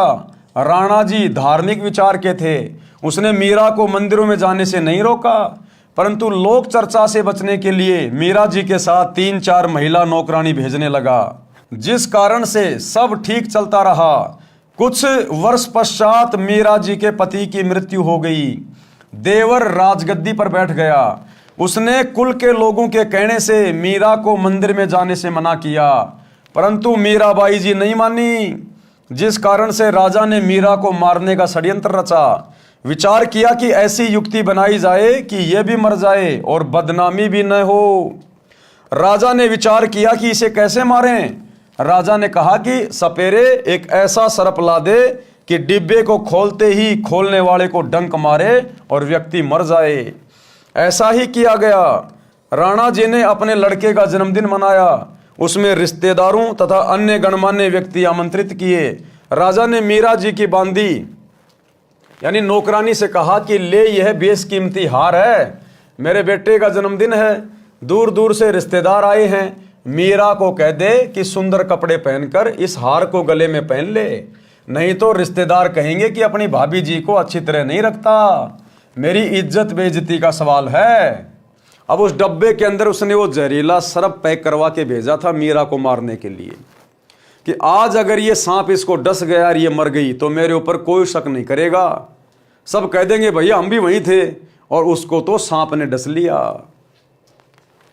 बांदी ने उस आभूषण के डिब्बे को मीराबाई को दिया और राजा का आदेश सुना दिया। उस आभूषण के डिब्बे में विशैला काले सफेद रंग का सर्प था। मीरा ने बांदी के सामने ही उस डिब्बे को खोला। उसमें हीरे मोतियों से बना हार था। मीराबाई ने विचार किया कि यदि मैं हार नहीं पहनूंगी तो व्यर्थ का झगड़ा होगा, मेरे लिए तो ये मिट्टी है। ये विचार करके मीरा जी ने वह हार गले में डाल लिया। राजा का उद्देश्य था कि आज सर्प डंक से मीरा की मृत्यु हो जाएगी तो सबको विश्वास हो जाएगा कि राजा का कोई हाथ नहीं है, हमारे सामने सर्प डसने से मीरा की मृत्यु हुई है। कुछ समय उपरांत राजा मंत्रियों सहित तथा कुछ रिश्तेदारों सहित मीरा के महल में गया तो मीराबाई जी के गले में सुंदर महंगा हार देखकर राणा बौखला गया और बोला, बच्चलन ये हार किस यार से लाई है? मीराबाई जी के आंखों में आंसू थे। बोली कि आपने ही तो बांदी के द्वारा भिजवाया था। वही तो है। बांदी को बुलाया तथा पूछा कि वह डिब्बा कहाँ है। बांदी ने पलंग के नीचे से निकाल कर दिखाया, यह रहा राजा जी जो आपने भेजा था। राजा वापस आ गया। राजा ने सोचा कि अब की बार इसको विष में अपने सामने पिलाऊंगा, नहीं पिएगी तो सिर काट दूंगा। मीराबाई को विष से मारने की व्यर्थ कोशिश। तो भाई और बहनों, आज के वीडियो में हम केवल इतना ही लेंगे क्योंकि ये कहानी बहुत लंबी है, एक वीडियो में कंप्लीट नहीं हो सकती है। अभी तो इसमें रामोबाई की कहानी चलेगी, कैसे उसका बेटा कुसंगति में पड़ के चोरी करने लग गया, शराब पीने लग गया, फिर कैसे गुरुजी के आशीर्वाद से वो रामोबाई भी सत्संग में जाने लगी, उसने उपदेश ले लिया, और कैसे उसका बेटा उस कुसंगति से, नशे की आदत से, चोरी की आदत से बाहर निकला और कैसे उसका घर स्वर्ग के समान हो गया, और किस प्रकार से मीराबाई को जहर पिलाकर उसका देवर राणा मारने की व्यर्थ कोशिश करने लगा। आगे चलकर कैसे मीरा का जहर अमृत में परिवर्तित हुआ, कैसे परमात्मा ने मीराबाई की रक्षा की, और कैसे मीरा ने समाज से संघर्ष करते हुए अपनी भक्ति को सफल किया। तो ये कहानी लंबी है, इसलिए एक वीडियो में कंप्लीट नहीं हो पाएगी, इसलिए आज के वीडियो में केवल इतना ही। कल रात्रि 8 बजे सभी भाई बहन फिर से लाइव जुड़िए। तब तक गुरुदेव भगवान हम सबको आज्ञा दें, इजाज़त दें, सद्बुद्धि दें, आशीर्वाद दें।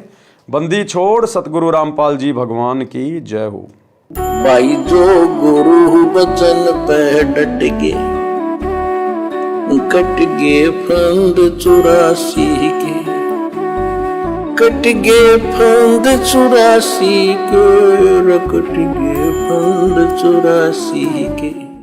भाई जो गुरु बचन पे डट के, कट गए फंद 84 के।